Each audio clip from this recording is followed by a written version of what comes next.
Days of ಬೆಂಗಳೂರಿನ ಒಂದು ಸಣ್ಣ ವಿಡಿಯೋಗೆ ಎಲ್ರಿಗೂ ಸ್ವಾಗತ ಮಾಡ್ತಾ, ಒಂದು ಸ್ಟೋರೇಜ್ನ ಉಳಿಸ್ಲಿಕ್ಕೋಸ್ಕರ ಸ್ಟಾರ್ಟ್ ಮಾಡಿರೋ ಒಂದು ಯೂಟ್ಯೂಬ್, ಅದು ಮಾನಿಟೈಸ್ ಆಗಿ ಅದರಿಂದ ದುಡ್ಡು ಬಂದಿರುವಂತಹ ಒಂದು ದೊಡ್ಡ ಸ್ಟೋರಿನ ಹೇಳ್ಕೊಳ್ಳೋದಿದೆ.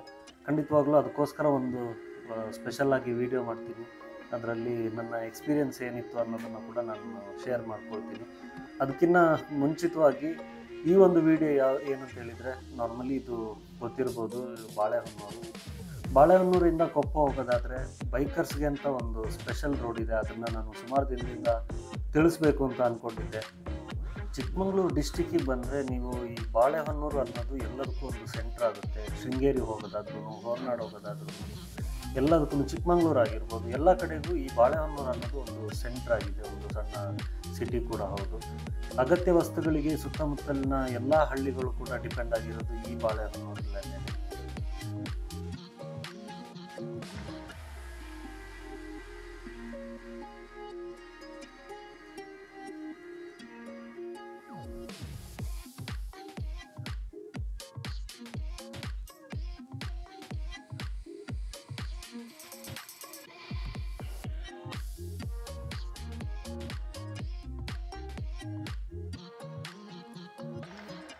ಬಾಳೆಹೊನ್ನೂರು ಎರಡು ವಿಚಾರದಲ್ಲಿ ತುಂಬಾ ಫೇಮಸ್. ಒಂದು ಎಜುಕೇಷನ್ ವಿಚಾರದಲ್ಲಿ ತುಂಬಾ ಕಾಲೇಜುಗಳಿದೆ, ಸ್ಕೂಲ್ಗಳಿದೆ. ಅದೇ ರೀತಿ ನಮ್ಮ ರಂಭಾಪುರಿ ಮಠನೂ ಆಗಿರ್ಬೋದು. ರಂಭಾಪುರಿ ಮಠದ್ದು ಸ್ಕೂಲು, ಕಾಲೇಜಸ್ಗಳು ಕೂಡ ಇದೆ. ಟೋಟಲಿ ಹೇಳೋದಾದರೆ ಈ ಬಾಳೆಹೊನ್ನೂರು ಈ ಸುತ್ತಮುತ್ತಲಿಗೆ ಎಲ್ಲರಿಗೂ ಒಂದು ಎಜುಕೇಷನ್ಗೆ ತುಂಬ ಒಂದು ಒಳ್ಳೆ ಜಾಗ ಅಂತ ಪ್ರಿಫರ್ ಮಾಡೋದಾದರೆ ಅದು ಬಾಳೆಹೊನ್ನೂರೇ ಆಗಿರುತ್ತೆ.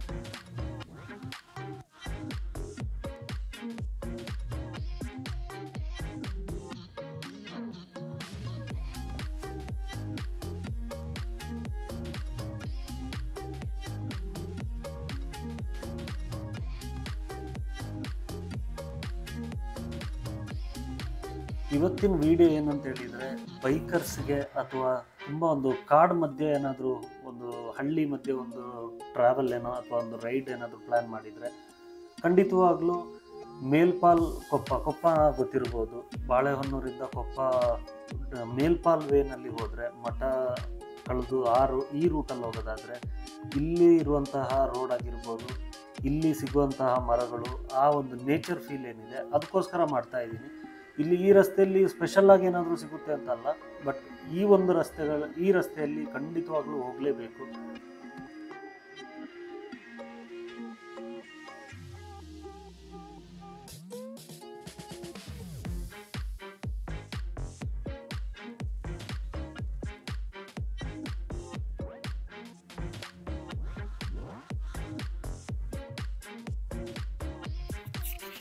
ನಾನು ನನ್ನ ಎಲ್ಲ ವೀಡಿಯೋಗಳಲ್ಲೂ ಹೇಳ್ತಾ ಇರ್ತೀನಿ, ನೀವು ಚಿಕ್ಕಮಗಳೂರು ಡಿಸ್ಟಿಕ್ ಒಳಗಡೆ ಎಂಟ್ರಿ ಆದರೆ ಸಾಕು. ನೀವು ತಗೊಳ್ಳೋ ಯಾವುದೇ ಹಳ್ಳಿ ರೂಟ್ ಆಗಿರ್ಬೋದು, ನಿಮ್ಗೆ ಅಲ್ಲಿ ಸ್ಟಡಿ ಮಾಡಲಿಕ್ಕೆ ಅಥವಾ ನೋಡಲಿಕ್ಕೆ ನೀವು ಏನು ಇಲ್ಲ ಅಂತ ಅಂದ್ಕೋಬೇಡಿ.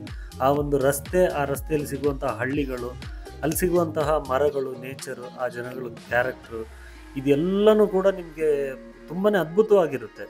ಯಾಕೆಂದರೆ ಈ ರಸ್ತೆಗಳಲ್ಲಿ ನಾವು ಟ್ರಾವೆಲ್ ಮಾಡುವಾಗ ಅನಿಸುತ್ತೆ ಏನಿದೆ ಅಂತ, ಈ ರಸ್ತೆಗಳಲ್ಲೆಲ್ಲ ಹೋಗಬೇಕು ಅಂತ. ಏನಾದರೂ ನೋಡುವಂತಹ ಇಲ್ಲಾಂದರೆ ಟೂರಿಸಮ್ ಸ್ಪಾಟ್ಗಳೇನಾದರೂ ಇದ್ದರೆ ಈ ರಸ್ತೆಗಳಲ್ಲಿ ಹೋಗೋದ್ರಲ್ಲಿ ಅರ್ಥ ಇದೆ ಅಂತೆ. ಬಟ್ ಖಂಡಿತವಾಗ್ಲೂ ಅಲ್ಲ. ನಾರ್ಮಲಿ ನಾವು ಅಂಥ ಪ್ಲೇಸ್ಗಳಿಗೆ ಹೋಗಿರ್ತೀವಿ. ಬಟ್ ಇದನ್ನು ನಾವು ಒಂದ್ಸರಿ ನೋಡಬೇಕು. ಇಲ್ಲಿ ಏನಾದರೂ ಸಿಗುವಂಥದ್ದು, ಇಲ್ಲ ಇಲ್ಲಿ ಎಕ್ಸ್ಪ್ಲೋರ್ ಮಾಡುವುದು ಖಂಡಿತವಾಗ್ಲೂ ಇದ್ದೇ ಇರುತ್ತೆ. ಅದಕ್ಕೋಸ್ಕರ ನಾನು ಕಾಮನ್ ಆಗಿ ನನ್ನ ವೀಡಿಯೋದಲ್ಲೇ ಹೇಳ್ತಾ ಇರ್ತೀನಿ, ಯಾರಾದರೂ ಟ್ರಾವೆಲ್ ಬಂದಾಗ ಈ ರೀತಿಯ ರಸ್ತೆಗಳಲ್ಲಿ ಖಂಡಿತವಾಗ್ಲೂ ಹೋಗಿ. ಮತ್ತು ಕೆಲವು ರಸ್ತೆಗಳು ತುಂಬ ಹಾಳಾಗಿರುತ್ತೆ, ಬಟ್ ನಾರ್ಮಲಿ ಇವಾಗ ಇತ್ತೀಚಿನ ದಿನಗಳಲ್ಲಿ ರಸ್ತೆಗಳೆಲ್ಲ ಆಲ್ಮೋಸ್ಟ್ ಓಕೆ ಇರುತ್ತೆ. ಆ ರೀತಿ ಏನೂ ಇಲ್ಲ. ಒಂದು 10-15 ವರ್ಷಗಳ ಹಿಂದೆಲ್ಲ ಈ ರಸ್ತೆಗಳಲ್ಲೆಲ್ಲ ಹೋಗಲಿಕ್ಕೆ ಆಗ್ತಾ ಇರಲಿಲ್ಲ. ಬಟ್ ಇವಾಗೆಲ್ಲ ಏನು ರಸ್ತೆಗಳದ್ದೇನು ಅಷ್ಟು ದೊಡ್ಡ ತೊಂದರೆ ಅಂತ ಅನಿಸೋದಿಲ್ಲ.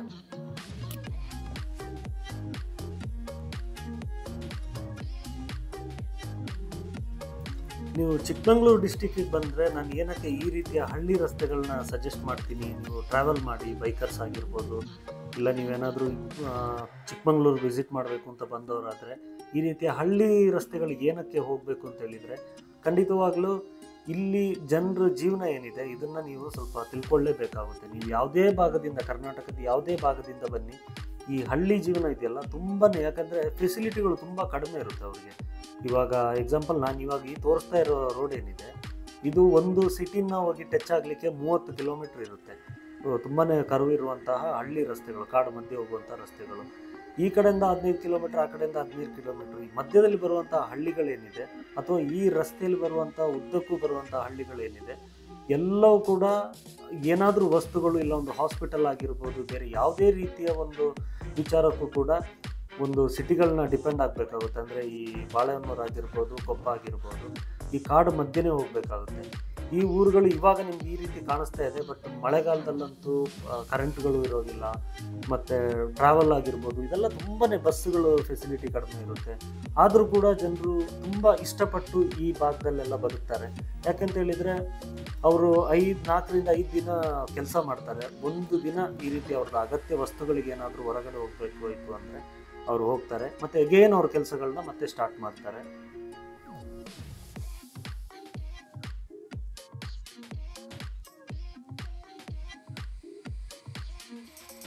ಈ ರಸ್ತೆ ಉದ್ದಕ್ಕೂ ನಿಮಗೆ ಸಿಗೋದು ಕಾಫಿ ಎಸ್ಟೇಟ್ಗಳೇನೆ.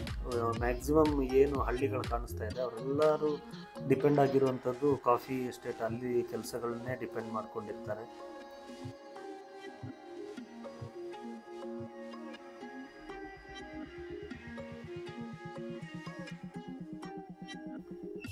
ಇನ್ನೊಂದು ಸರಿ ಹೇಳ್ತೀನಿ ಈ ರಸ್ತೆ ಯಾವುದು ಅಂತ. ನೀವೇನಾದರೂ ಚಿಕ್ಕಮಂಗ್ಳೂರು ಡಿಸ್ಟಿಕ್ಕಿಗೆ ಬಂದರೆ ಕೊಪ್ಪದಿಂದ ಬಾಳೆಹೊನ್ನೂರು ಬರಬೇಕು ಅಂತ ಹೇಳಿದರೆ ಮೇಲ್ಪಾಲ್ ವೇನಲ್ಲಿ ಬನ್ನಿ. ಇದೊಂದು ಬೈಕರ್ಸ್ಗೆ ತುಂಬ ಕಂಫರ್ಟಬಲ್ ದಾರಿ ಅಂತ ಅನಿಸುತ್ತೆ. ಬಟ್ ಸ್ಪೀಡ್ ಅಂತೂ ದಯವಿಟ್ಟು ಇಲ್ಲಿ ಮಾಡಲಿಕ್ಕಾಗಲ್ಲ, ಯಾಕಂದರೆ ಸಿಂಗಲ್ ವೇ ರಸ್ತೆ ಇದು. ಆ ಕಡೆಯಿಂದ ಒಂದು ಗಾಡಿ ಬಂದರೂ ಕೂಡ ಒಂದು ಟೈರ್ನ ಇಳಿಸ್ಕೊಂಡು ಅವರಿಗೆ ಸಪೋರ್ಟ್ ಮಾಡಬೇಕಾಗುತ್ತೆ, ಅಷ್ಟು ಸಣ್ಣ ದಾರಿಗಳಿದು. ಹಾಗಾಗಿಬಿಟ್ಟು ಇಲ್ಲಿ ಬಂದು ಸ್ಪೀಡ್ ಆಗಿರ್ಬೋದು ಅಥವಾ ಬೇರೆ ರಸ್ತೆಗಳಲ್ಲಿ ಗಾಡಿ ನಿಲ್ಲಿಸ್ಕೊಂಡು ಆ ಥರದ್ದೇನೂ ಮಾಡಬೇಡಿ, ಯಾಕಂದರೆ ಇದು ಹಳ್ಳಿ ರಸ್ತೆ.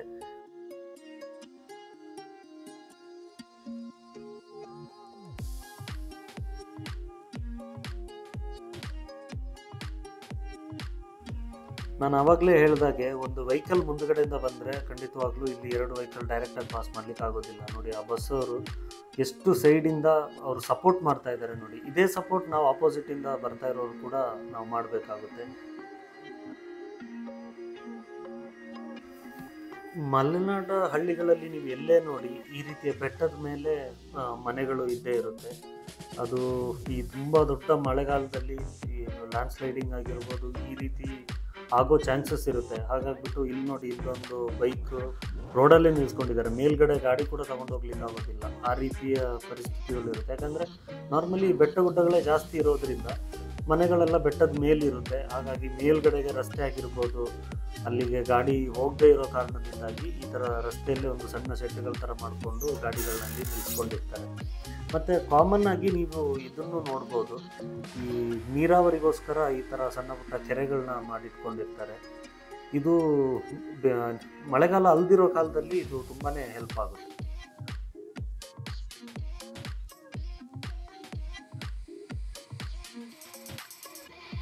ನಾನು ಈ ರೋಡನ್ನು ನಿಮಗೆ ಸಜೆಸ್ಟ್ ಮಾಡಲಿಕ್ಕೆ ಇನ್ನೊಂದು ಮುಖ್ಯ ಕಾರಣ ಏನಂತ ಹೇಳಿದರೆ, ಈ ರಸ್ತೆಯಲ್ಲಿ ಸಿಗುವಂತಹ ಮರಗಳು.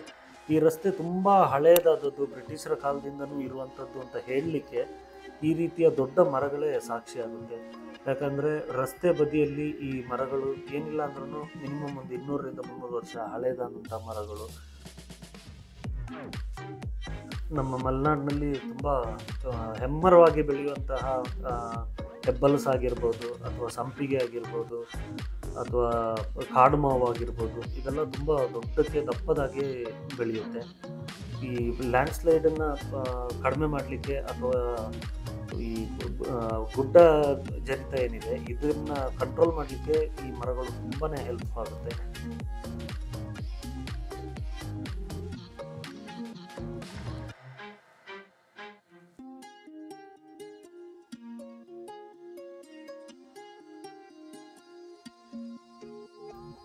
ಇಲ್ಲಿ ನೀವು ನೋಡ್ಬೋದು, ಈ ರಸ್ತೆಗೋಸ್ಕರ ಏನು ದಂಡೆ ಮಾಡಿರ್ತಾರೆ ಕಟ್ಟೆಗಳು, ಅದ್ರ ಮೇಲ್ಗಡೆ ಮರಗಳು ಬೆಳೆದು ಆ ಬೇರುಗಳೇ ಅದೊಂದು ದೊಡ್ಡ ಕಾಂಕ್ರೀಟ್ನ ಕಟ್ಟೆಗಳ ಥರ ಆಗಿಬಿಟ್ಟಿದೆ. ಮೇಲ್ಗಡೆ ಮರ ನಿಂತ್ಕೊಂಡಿದೆ, ಅದರ ಬೇರುಗಳು ಈ ಕಟ್ಟೆಗಳನ್ನ ಹಿಡಿದು ನಿಲ್ಲಿಸ್ಕೊಂಡಿದೆ.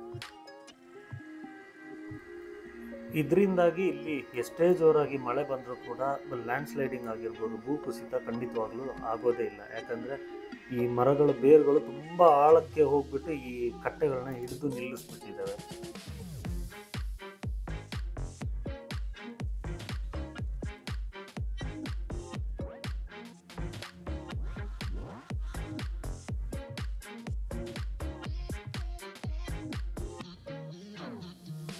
ಇಲ್ಲಿ ಕೆಳಗಡೆ ಕಾಣ್ತಾ ಇರುವಂತಹ ಮರಗಳಾಗಿರ್ಬೋದು, ಇದನ್ನು ನೋಡಿ ಎಷ್ಟು ಜರಿಯಾಗಿದೆ. ಆದರೂ ಕೂಡ ಇಲ್ಲಿ ಮಣ್ಣು ಕೆಳಗಡೆ ಮಳೆಗಾಲದಲ್ಲಿ ಹೋಗದೇ ಇರಲಿಕ್ಕೆ ಕಾರಣ ಏನಂತ ಹೇಳಿದರೆ ಇಷ್ಟು ದಪ್ಪನೆ ಇರುವಂತಹ ಮರಗಳು. ಕೆಲವು ಮರಗಳು ಏನಾಗುತ್ತೆ, ವಯಸ್ಸಾಗಿರ್ಬೋದು ಅಥವಾ ಏನಾದರೂ ರೋಗಗಳಿಂದಾಗಿ ಈ ರೀತಿಯ ಒಣಗೋ ಚಾನ್ಸಸ್ ಕೂಡ ಇರುತ್ತೆ. ಹಾಗಾಗಿ ಈ ಥರ ಒಣಗಿದ್ರೂ ಕೂಡ ಅದನ್ನು ನಾವು ಮುಟ್ಟುವಾಗಿಲ್ಲ. ಇದೆಲ್ಲ ಪ್ಯೂರ್ಲಿ ಫಾರೆಸ್ಟ್ ಡಿಪಾರ್ಟ್ಮೆಂಟ್ ಅವರ ಅಂಡರಲ್ಲಿರುತ್ತೆ.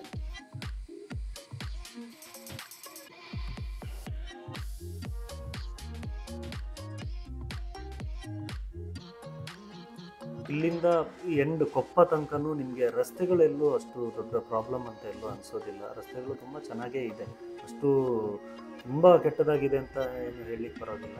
ಮತ್ತು ಇದು ಬಾಳೆಹೊನ್ನೂರಿಂದ ಬರೋದಾದ್ರೂ ಕೊಪ್ಪದಿಂದ ಬರೋದಾದ್ರೂ ಒಂದು ಸೆಂಟ್ರ್ ಹಳ್ಳಿ ಇದು, ಮೇಲ್ಪಾಲ್ ಅಂತ. ನೀವು ನೋಡ್ಬೋದು ಈ ಸ್ಕೂಲ್ ಆಗಿರ್ಬೋದು ಮತ್ತು ಈ ಹಾಸ್ಪಿಟಲ್ಸು ಇದೆಲ್ಲ ಈ ಥರ ಸೆಂಟ್ರ್ ಹಳ್ಳಿಗಳೇನಿದೆ, ಸ್ವಲ್ಪ ಮೇನ್ ಜಂಕ್ಷನ್ ಅಂತ ಏನು ಕರಿತೀವಿ, ಅಲ್ಲಿ ಮಾತ್ರ ನೋಡ್ಲಿಕ್ಕೆ ಸಿಗುತ್ತೆ. ಹಾಗಾಗ್ಬಿಟ್ಟು ಈ ಸುತ್ತಮುತ್ತ ಹಳ್ಳಿಯಲ್ಲಿ ಏನಿದ್ದಾರೆ ಅವರೆಲ್ಲ ಇಲ್ಲಿಗೆ ಬರಬೇಕು. ನೋಡಿ, ಇಲ್ಲಿ ಬ್ಯಾಂಕ್ ಆಗಿರ್ಬೋದು, ಒಂದು ದೊಡ್ಡ ದಿನಸಿ ಅಂಗಡಿ ಏನಿದೆ, ಇದೆಲ್ಲ ಈ ರೀತಿಯ ಸೆಂಟ್ರ್ ಪ್ಲೇಸಲ್ಲೇ ಇರೋದು. ಹಾಗಾಗ್ಬಿಟ್ಟು ಸುತ್ತಮುತ್ತಲಿನವರೆಲ್ಲ ಇಲ್ಲಿಗೆ ಬಂದು ಅವ್ರದ್ದು ಏನಿದೆ ದಿನನಿತ್ಯದ ವಸ್ತುಗಳೇನಾದರೂ ಬೇಕಾಗಿದ್ದರೆ ಇಲ್ಲಿ ಬಂದು ಪರ್ಚೇಸ್ ಮಾಡ್ತಾರೆ.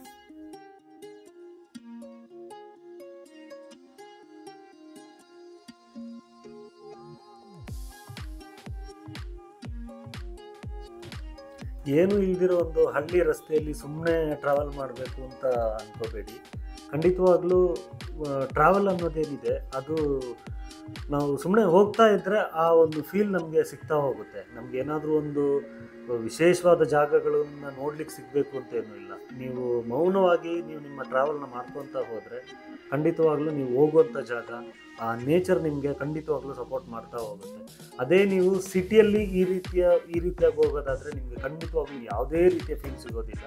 ಬಟ್ ನೇಚರ್ ಒಳಗಡೆ ನೀವು ಇನ್ವಾಲ್ವ್ ಆಗಿಬಿಟ್ಟು ನೀವು ಸೈಲೆಂಟ್ ಆಗಿಬಿಟ್ಟು ನೀವು ಹೋಗೋದಾದರೆ ಖಂಡಿತವಾಗ್ಲೂ ಮನಸ್ಸಿಗೆ ಒಂದು ಬೇರೆ ರೀತಿಯ ಒಂದು ಕಂಫರ್ಟ್ ಸಿಗುತ್ತೆ.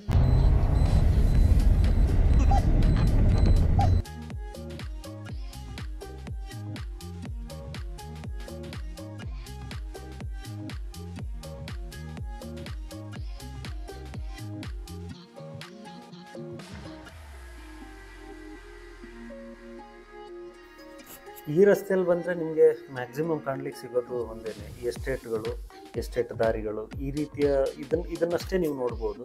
ಬಟ್ ಒಂಥರ ಡಿಫ್ರೆಂಟ್ ಆಗಿರೋ ಒಂದು ಜನಜೀವನ ಇಲ್ಲಿದು. ಜನರಿಗೆ ಹೊರಗಡೆ ಜಗತ್ತಿನ ಬಗ್ಗೆ ಏನೂ ಬೇಕಾಗಿಲ್ಲ. ಅವರಾಯಿತು, ಅವ್ರ ಕೆಲಸ ಆಯಿತು, ಒಂದು ದಿನ ಎಲ್ಲಾದರೂ ಈ ರೀತಿ ಗಾಡಿಗಳಲ್ಲೆಲ್ಲಾದರೂ ಒಂದು ಸರಿ ಹೋಗ್ತಾರೆ, ಅವರಿಗೆ ಬೇಕಾದ ಅಗತ್ಯ ವಸ್ತುಗಳನ್ನ ತಗೊಳ್ತಾರೆ, ಬರ್ತಾರೆ, ಇಷ್ಟೇ. ಹೊರಗಡೆ ಬೇರೆ ಯಾವುದ್ರ ವಿಚಾರವಾಗಿಯೂ ಅವರು ಜಾಸ್ತಿ ತಲೆ ಕೆಡಿಸ್ಕೊಳ್ಲಿಕ್ಕೆ ಹೋಗೋದಿಲ್ಲ.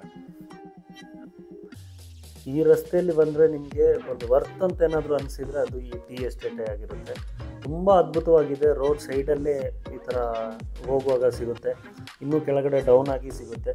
ನಾರ್ಮಲಿ ಟೀ ಎಸ್ಟೇಟ್ಗಳಲ್ಲಿ ಟೀ ಗಿಡಗಳೇನಿರುತ್ತೆ ಅದನ್ನು ಈ ಥರ ಕಸಿ ಮಾಡಿ ಈ ರೀತಿ ಇದೇ ಹೈಟಲ್ಲೇ ನಿಲ್ಲಿಸಿರ್ತಾರೆ. ಯಾಕಂದರೆ ಇದನ್ನು ನಾವು ನೋಡುವಾಗ ಅನಿಸುತ್ತೆ ಏನೋ ಹೂವಿನ ತೋಟ ಮಾಡ್ದಂಗೆ ಮಾಡಿದ್ದಾರೆ ಅಂತ ಹೇಳ್ಬಿಟ್ಟು. ಅದರದ್ದು ಕೆಲಸ ಮಾಡಲಿಕ್ಕೆ ಈಸಿ ಆಗಲಿಕ್ಕೋಸ್ಕರ ಆ ಗಿಡಗಳನ್ನ ಈ ರೀತಿ ಇಷ್ಟೇ 1-2 ಅಡಿಯಷ್ಟು ಹೈಟಲ್ಲೇ ಇದನ್ನು ಈ ರೀತಿ ಮಾಡಿರ್ತಾರೆ. ಹಾಗಾಗ್ಬಿಟ್ಟು ಇದು ನಮಗೇನೋ ಒಂದು ಹೂವಿನ ತೋಟ ಏನಿರುತ್ತೆ ಅದೇ ರೀತಿ ಕಾಣಿಸ್ತಾ ಇರುತ್ತೆ.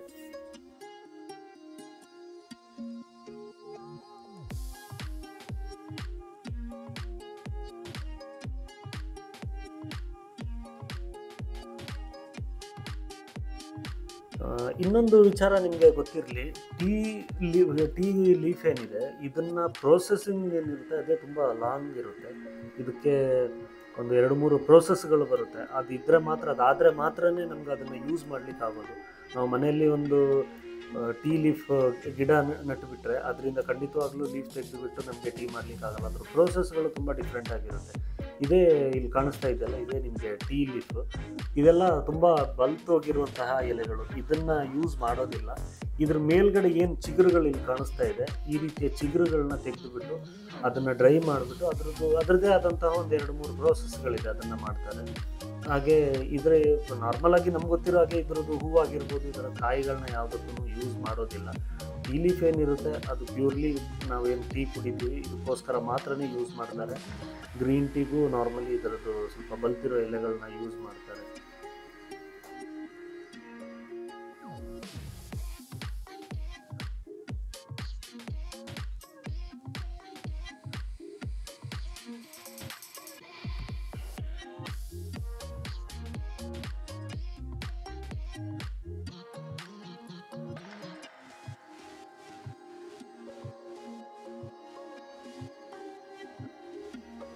ನಾನು ಆವಾಗಲೇ ಹೇಳಿದೆ, ಇದೆಲ್ಲ ಸಿಂಗಲ್ ವೇ ರಸ್ತೆಗಳಿದು, ತುಂಬ ಅಗಲ ಏನಿರೋದಿಲ್ಲ. ಹಾಗಾಗ್ಬಿಟ್ಟು ಈ ರಸ್ತೆಗಳಲ್ಲಿ ಬರೋದಾದರೆ ಖಂಡಿತವಾಗ್ಲೂ ಸ್ವಲ್ಪ ಹಾರ್ನ್ ಆಗಿರ್ಬೋದು, ಸ್ವಲ್ಪ ಸ್ಪೀಡನ್ನು ಮೇಂಟೈನ್ ಮಾಡಲೇಬೇಕಾಗುತ್ತೆ. ಬೈಕರ್ಸ್ ಆದ್ರೂ ಅಷ್ಟೇ. ಬಟ್ ಈ ರಸ್ತೆಯಲ್ಲಿ ಬಂದರೆ ನಿಮಗೆ ತುಂಬ ವರ್ತ್ ಆಗಿರುತ್ತೆ. ಒಂದು ಫೀಲ್ ಇದೆಯಲ್ಲ ಈ ರಸ್ತೆಯಲ್ಲಿ ಬರುವಂಥದ್ದು, ಆ ಫೀಲ್ ನಿಮಗೆ ಖಂಡಿತವಾಗ್ಲೂ ಸಿಕ್ಕೇ ಸಿಗುತ್ತೆ.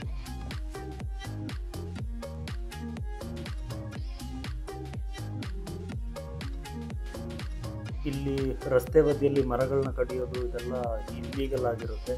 ಮತ್ತು ಇಲ್ಲಿ ಏನು ಹಳ್ಳಿಗಳು ಕಾಣಿಸುತ್ತೆ, ಇಲ್ಲೆಲ್ಲ ಏನು ಸೌದೆಗಳು ಹಾಕಿರ್ತಾರೆ, ಇಲ್ಲೆಲ್ಲ ನಾರ್ಮಲಿ ಸೌದೆ ಒಲೆಗೆ ತುಂಬ ಪ್ರಿಫರೆನ್ಸ್ ಕೊಡ್ತಾರೆ. ಬಟ್ ಇದೆಲ್ಲ ತೋಟಗಳಿಂದ ಮರಕಸಿ ಮಾಡಿರುವಂಥದ್ದು, ವಿತ್ ಪರ್ಮಿಷನ್ ಅವ್ರು ತೊಗೊಂಬಂದು ಹಾಕಿರ್ತಾರೆ. ಹಾಗಾಗ್ಬಿಟ್ಟು ಇಲ್ಲಿ ಆವಾಗಲೇ ನಾನು ಹೇಳಿದೆ, ಆಫ್ ರೋಡ್ಗೆ ಅಂತ ಕೆಲವು ಗಾಡಿಗಳನ್ನ ಅವರೇ ಇಟ್ಕೊಂಡ್ಬಿಟ್ಟಿದ್ದಾರೆ ನೋಡಿ.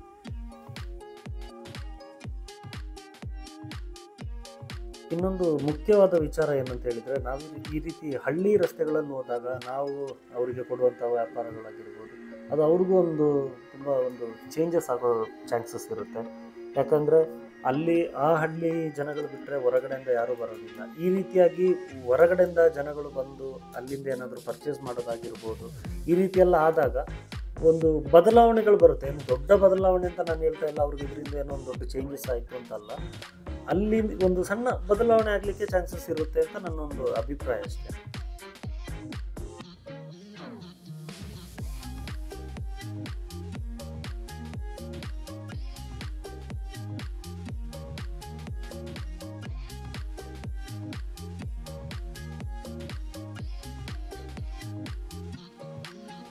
ನಿಮಗೆ ತುಂಬ ಖುಷಿಯಾದಂಥ ಒಂದು ವಿಚಾರ ಏನಂತ ಹೇಳಿದರೆ, ಇಲ್ಲಿ ನೋಡಿ, ಇಲ್ಲೊಂದು ಸೈನೇಜ್ ಹಾಕಿದ್ದಾರೆ.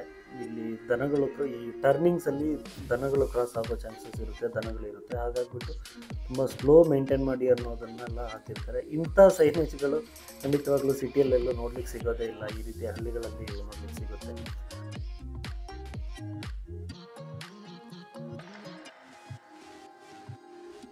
ನಾರ್ಮಲಿ ನನ್ನ ಎಲ್ಲ ವೀಡಿಯೋದಲ್ಲೂ ನಾನು ಹೇಳ್ತಾ ಇರ್ತೀನಿ, ನನ್ನ ವೀಡಿಯೋಸ್ ಏನಾದರೂ ಇಷ್ಟ ಆದರೆ ಖಂಡಿತವಾಗ್ಲೂ ಸಬ್ಸ್ಕ್ರೈಬ್ ಮಾಡಿ, ಸಪೋರ್ಟ್ ಮಾಡಿ. ನಿಮ್ಮದು ಏನಾದರೂ ಸಜೆಷನ್ಸ್ ಇದ್ದರೆ ನನಗೆ ಕಮೆಂಟ್ ಮಾಡಿ ಹೇಳಿ. ಖಂಡಿತವಾಗ್ಲೂ ನಾನು ನನ್ನ ಎಲ್ಲ ವೀಡಿಯೋಗಳಲ್ಲೂ ನೆಕ್ಸ್ಟ್ ನಿಮ್ಮ ಸಜೆಷನ್ಗಳನ್ನು ತಗೊಂಡೇ ನಾನು ಚೇಂಜಸ್ ಮಾಡ್ಕೊತಾ ಹೋಗ್ತೀನಿ.